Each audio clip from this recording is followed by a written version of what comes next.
Muy buenos días, soy docente en la educación comparada y esta clase trata de esto. Primeramente, ¿qué es la educación comparada? Tiene como objeto de estudio los procesos y sistemas educativos de las diferentes culturas y nacionalidades. ¿Qué nos quiere decir con esto? ¿Qué parte de las ciencias de la educación?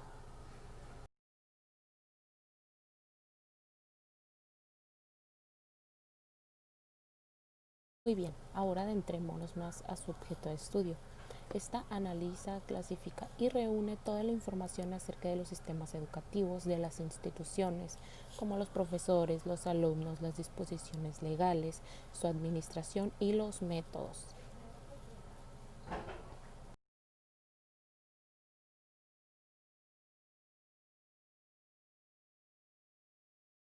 Pero ¿cuál es su propósito? ¿Alguien me podría decir cuál es su propósito? Ok, ¿nadie? Sí, puede contribuir a la mejora de las innovaciones. Muy bien. Pero no nada más a contribuir a la mejora de las innovaciones, sino también a fomentar la revisión de los modelos pedagógicos, también a conocer otros sistemas educativos y, como bien lo dijiste, fomentar la innovación educativa, como por ejemplo las nuevas tecnologías, las TICs, entre otras cosas.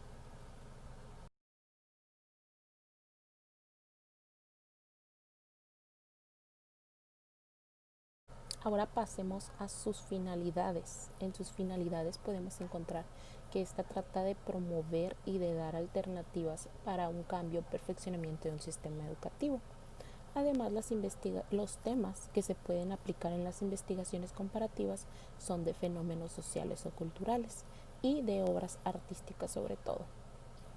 Muy bien, esta fue mi participación. A continuación se dará más información acerca de la clase de educación comparada y pasamos con mi siguiente compañera.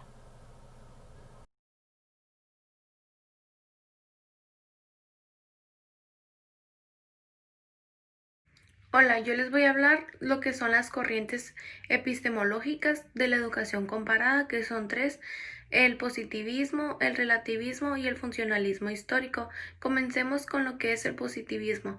El positivismo nos habla de que se debe de emplear un método sistemático para investigar a las escuelas y de ahí aplicar lo que es una ciencia de la educación comparada. En segundo lugar está el relativismo. El relativismo nos habla de que son dos epistemologías opuestas, que es el universalismo del positivismo y el particularismo del relativismo. Por último está lo que es el funcionalismo histórico. El funcionalismo histórico nos habla de que ve a la educación comparada como un campo que solamente se centra en el contexto histórico. Esto quiere decir lo que nos rodea a nosotros, los humanos. Eh, por último está lo que son las características de la educación comparada, que tiene una generalización, son criterios cualitativos y cuantitativos, además de que tiene semejanzas geográficas e históricas y aplica una misma estructura para todo su contenido. Por mi parte sería todo. Vamos con mi siguiente compañera. Espero y les haya quedado claro esta parte de las corrientes epistemológicas y de las características de la educación comparada.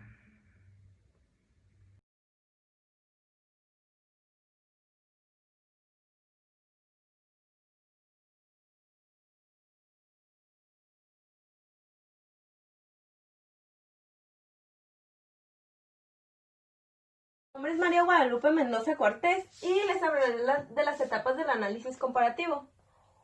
La primera etapa es la etapa de descripción. Esta etapa es el primer paso de la comparación. Consigue conocimientos que sean completos de lo que se va a comparar, y su modo de comparación es extensa, ya que no solo se basa en los fenómenos educativos. La siguiente etapa es la etapa de interpretación. Esta etapa, el primer punto es que uno de sus objetivos es que elimina los errores de datos y se utilizan enfoques y métodos de las ciencias sociales. Estudia causas y factores de los fenómenos educativos. Explica y comprende factores y fuerzas. La etapa de yuxtaposición, etapa donde se hacen relaciones, etapa donde se formulan hipótesis, se pretende formular las hipótesis y no se observan las semejanzas y diferencias. Otra etapa es la etapa de comparación. Esta etapa es la etapa para evaluar resultados y consecuencias, y su objetivo es llegar a conclusiones y comprende aspectos cualitativos. De ahí me voy a pasar a las estrategias para llevar a cabo una investigación comparativa. ¿Ok? El primer paso es situar el procedimiento y comparatividad y contraste entre identidades semejantes y diferentes, utilizando agrupaciones definidas como unidades de análisis. El segundo paso es definir categorías analíticas como demarcaciones inclusivas para establecer relaciones entre relaciones. Lo tercero es emplear construcciones teóricas tales como sistemas, configuraciones o modelos de interrelaciones, a partir de las cuales se pueden formular descripciones analíticas y explicaciones argumentadas. Eso sería todo de mi parte. Gracias.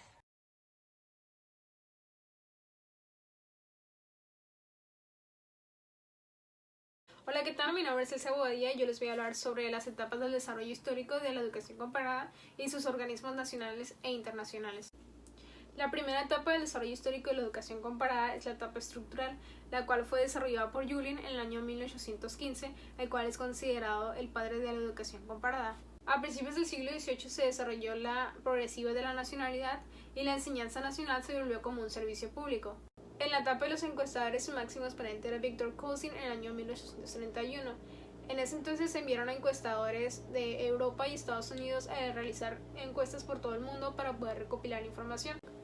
En la etapa de los encuestadores también fue incluido Sadler en el año 1895, el cual era jefe del departamento de información. Entonces, cuando recibían la información de los encuestadores, él la analizaba. En la etapa de los sistematizadores teóricos, la educación comparada era considerada por bloques.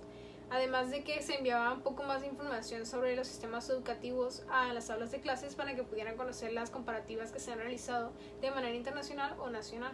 Entre sus principales exponentes estaba Wechsler, el cual hablaba sobre las similitudes, las semejanzas y las diferencias que se podían abordar dentro de un sistema educativo para así llegar a la comparación. En la etapa prospectiva, los máximos exponentes eran Miralet, Debes, García-Oz y Larroyo, y surgió después de la Segunda Guerra Mundial en el año 1939 a 1945. Los estudios de la etapa prospectiva estaban enfocados en el porvenir, además de que en ese entonces la educación comparada permitía como relacionarse con otras disciplinas para poder relacionar como un problema en común. Ahora bien, les voy a mencionar algunos organismos que están relacionados con la educación comparada de alguna forma. El primer organismo es la Sociedad Mexicana de la Educación Comparada. Después sigue la Sociedad Argentina de Estudios Comparados en Educación. Después sigue la Sociedad Española de Educación Comparada. También se incluye la Sociedad Venezolana de Educación Comparada y la Sociedad Brasileña de Educación Comparada.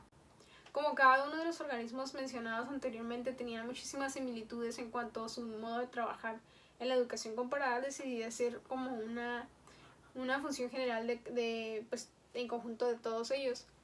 Básicamente se habla sobre incluir investigadores de educación comparada. También promueve, fomenta y difunde lo que es el desarrollo de la investigación comparativa en conjunto de la cultura y la educación. Y por último se hablaba sobre estudios comparativos de problemas educativos. Y bueno, por nuestra parte es todo. Muchas gracias por su atención y espero que no haya quedado absolutamente ninguna duda.